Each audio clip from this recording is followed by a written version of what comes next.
لوگوں نے بھاری گناہ کیا ہے کہ اپنے لیے سونے کا معبود بنایا۔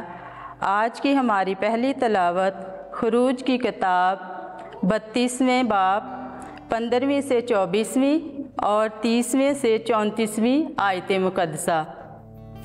اس وقت جب موسیٰ پھرا اور پہاڑ سے اترا اور شہادت کی 2 لوحیں اس کے ہاتھ میں تھیں، دونوں لوحیں اس طرف اور اس طرف اپنی دونوں جانب لکھی ہوئی تھیں، اور دونوں لوحیں خدا کی بنائی ہوئی تھیں، اور ان پر کی لکھائی جو تھی وہ خدا کی لکھائی ان کے دونوں طرف کھودی تھی۔ اور یشوع نے لوگوں کے شور کرنے کی آواز سنی تو موسیٰ سے کہا کہ خیمہ گاہ میں لڑائی کی آواز ہے۔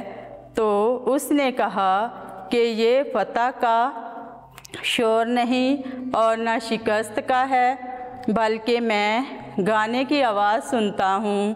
جب وہ خیمہ گاہ کے نزدیک پہنچا تو بچڑا اور ناچ دیکھا، اور موسیٰ کا غصہ بھڑکا تو اس نے اپنے ہاتھوں سے دونوں لوحیں پھینک دیں اور ان کو پہاڑ کے نیچے توڑ ڈالا۔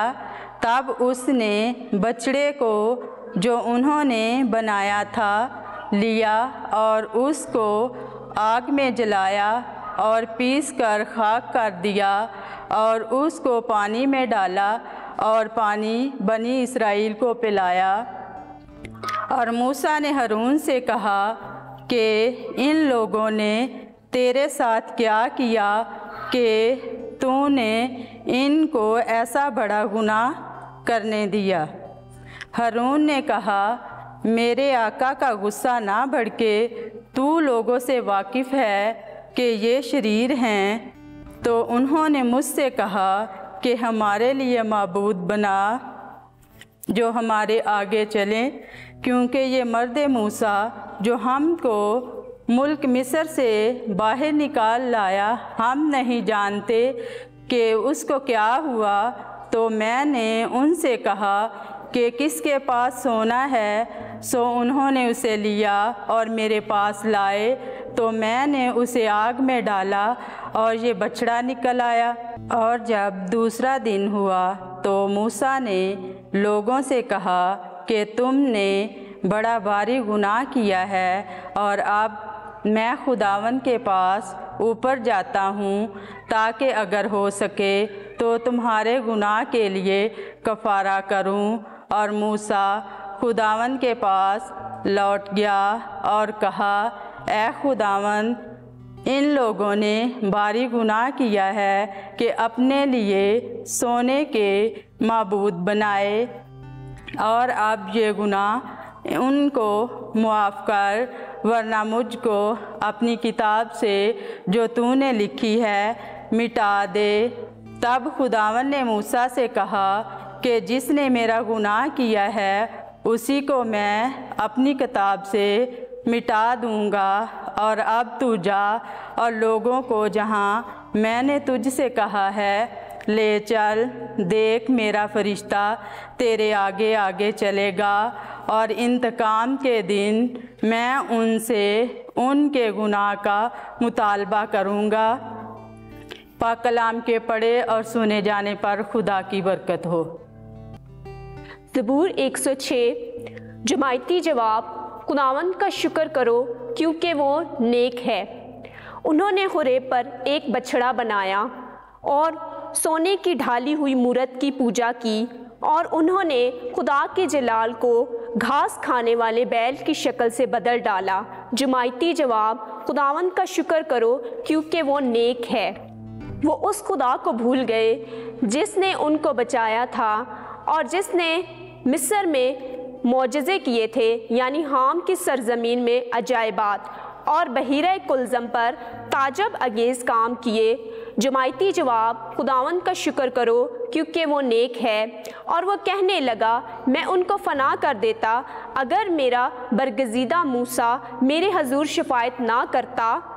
کہ میرے غضب کو انہیں فنا کرنے سے روک دے۔ جماعتی جواب: خداوند کا شکر کرو کیونکہ وہ نیک ہے۔ خداوند آپ کے ساتھ ہو۔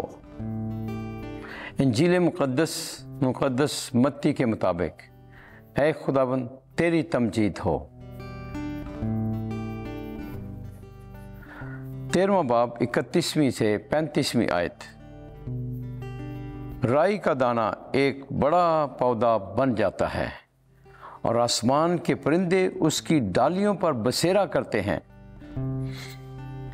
ایک دن یسوع نے ایک اور تمثیل لوگوں کے سامنے پیش کر کے کہا کہ آسمان کی بادشاہی رائی کے دانے کی مانند ہے، جسے کسی آدمی نے لے کر اپنے کھیت میں بو دیا۔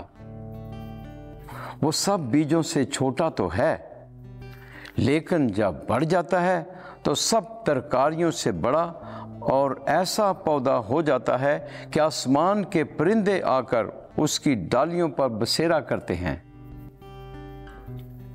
اس نے ایک اور تمثیل ان کو سنائی کہ آسمان کی بادشاہی اس خمیر کی مانند ہے، جسے کسی عورت نے لے کر 3 صاع آٹے میں ملا دیا، یہاں تک کہ وہ سب خمیر ہو گیا۔ یہ سب باتیں یسوع نے ہجوم سے تمثیلوں میں کہیں اور بلا تمثیل ان سے نہ بولتا تھا، تاکہ جو نبی کی معرفت کہا گیا تھا وہ پورا ہو کہ میں تمثیلوں کے لیے اپنا منہ کھولوں گا، میں بنائے عالم کے اسرار ظاہر کروں گا۔ انجیل مقدس کے وسیلے سے ہمارے گناہ معاف کیے جائیں۔ اے مسیح تیری ستائش ہو۔